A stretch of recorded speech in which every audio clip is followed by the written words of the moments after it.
What is up, everybody? My name is Advance, and this is Advance Sports Talk. So, back again. It is week 9.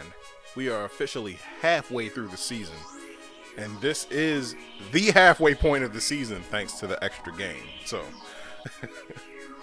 oh man. So, my Buccaneers, of course, was on the bye week, as well as Detroit, Seattle, and Washington. So, man, who am I gonna pick to talk about today? Oh, you know what? How about we pick this game? The Buffalo Bills versus the Jacksonville Jaguars. And I am thoroughly surprised by this game. Not surprised that the Jaguars won. I'm surprised that the Bills only scored 6 points. Well, I should say I'm more surprised that the Bills scored 6 points than the fact that the Jaguars won.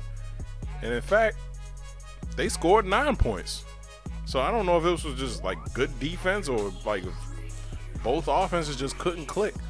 But man, Trevor Lawrence 15 for 26, 118 yards. Josh Allen 31 for 47 for 264. So they were there. Threw 2 interceptions. All right, hey, offenses had bad games apparently.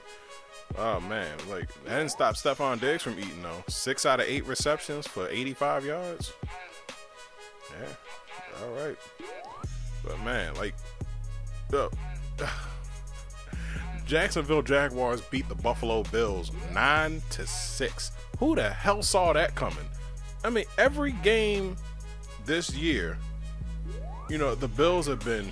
Oh man, hold on. Let me go to their schedule real quick. Lost last week 34-31. I'm sorry, week 6. Lost 34-31. Beat the Chiefs 38-20. Smacked the Texans 40-0. Beat Washington 43-21. Beat Miami 35-0. And lost to the Steelers 23-6. Oh, sorry, 23-16. So yeah, that was yeah, and I remember they should have won that game. But man, like, wow, I have never seen an offense that explosive stall like that, man. That is wow. Look, stop talking about LA. Oh man, so but yeah, moving on. The Baltimore Ravens, the Minnesota Vikings versus the Baltimore Ravens. And I will say this, the Ravens love to hype up the drama. You know, they love winning nail-biting victories. But, however, I'm going to need them to kind of chill on that because you don't want to fuck around and be like Pittsburgh from last year.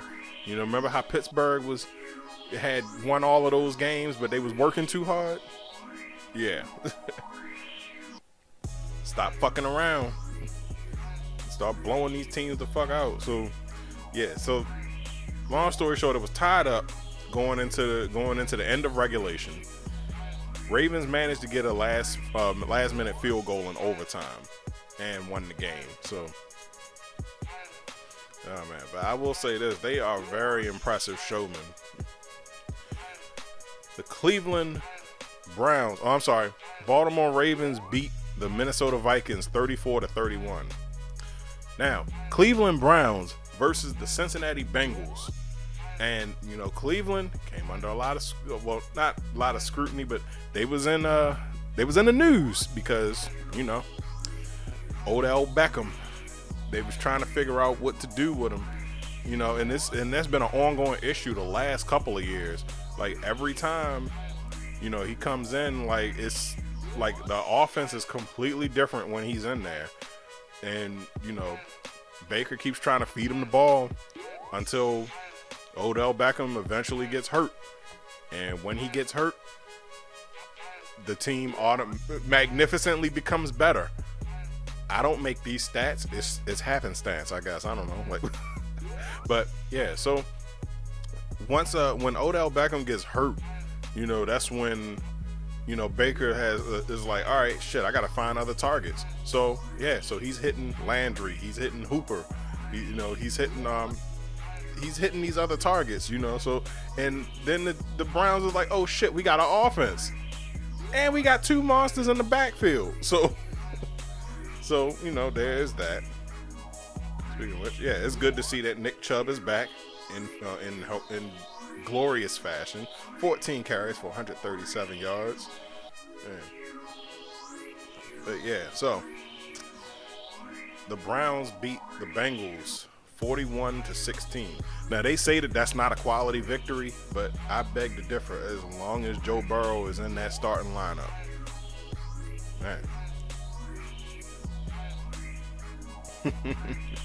Oh man, the Denver Broncos versus the Dallas Cowboys, and man, this was this was shocking for everybody because they thought that with Von Miller being traded to LA that the Broncos wasn't gonna have a defense no more. Well, they said that Von Miller wasn't the player that he used to be, so it wouldn't have mattered. But I mean, hey, the Broncos stomped the Cowboys 30-16. Yeah, man. Dak's return, while welcomed, didn't really matter much. Managed to hold Ezekiel Elliott to 51 yards rushing. Moving on, Houston Texans versus the Miami Dolphins, and I think it looks like they sat Tua down again because he had a lingering issue, it looked like. So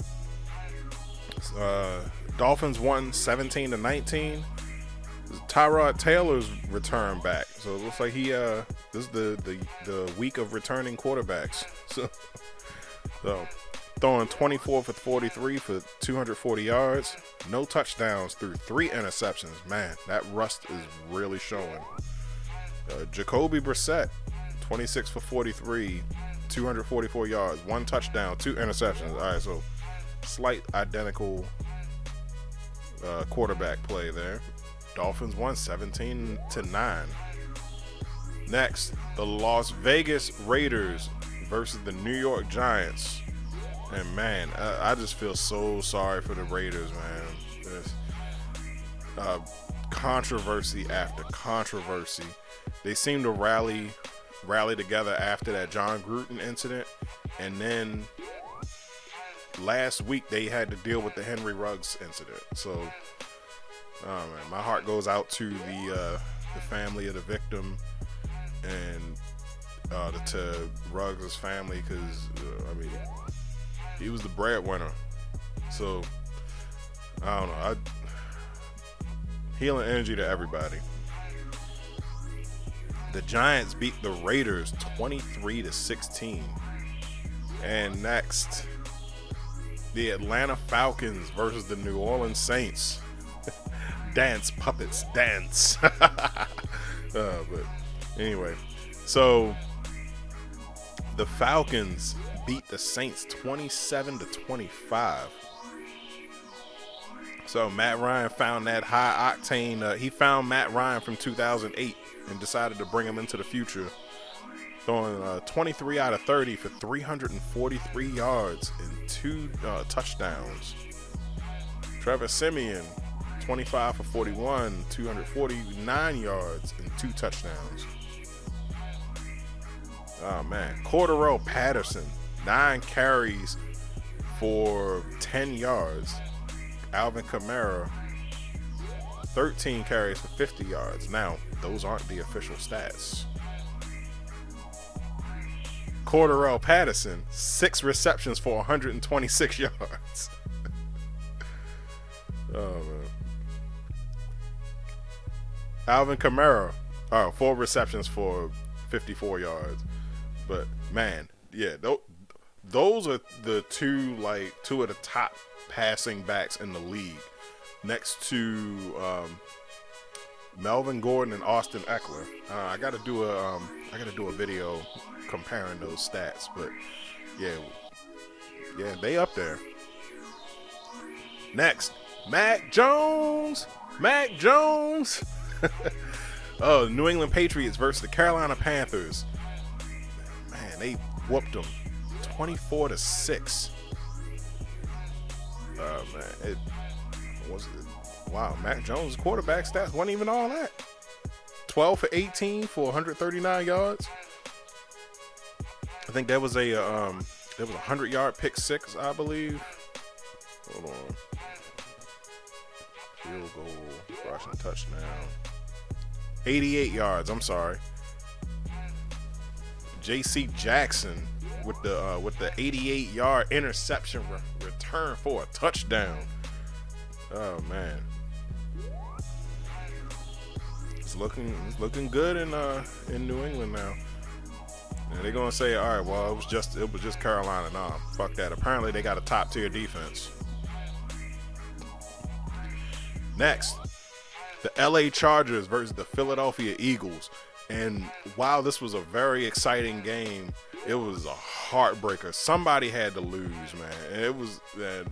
Oh man, the Eagles did everything right in this game. They ran the ball. They let Jalen do his thing. They let Jalen be Jalen. And oh man, even like Devontae Smith catching his touchdown pass. 28 yards plus. Hold on, what did he get? Actually, no, I'm sorry. Devontae Smith had 5 out of 6 receptions for 116 yards. Keenan Allen, 12 out of 13 targets for 104 yards. God damn, Justin Herbert, 32 for 38 for 356 yards and 2 touchdowns. Man, that's crazy. But yeah, the Eagles' rushing stats was there though. Like once again, just like last week, they had close to 150 yards rushing. Well, maybe they had a little bit more than 150. No, they had more than 150 yards rushing total. Jordan Howard was 71. Jalen Hurts was 62. Boston Scott with 40. Man. Yeah, and then it's like the thing is when you run the ball, you can open up those pass lanes. That's how Devontae Smith gets these Deshaun Jackson like numbers. 5 receptions for 116 yards. I mean, oh man. Chargers beat the Eagles on a last-minute field goal, 27 to 24.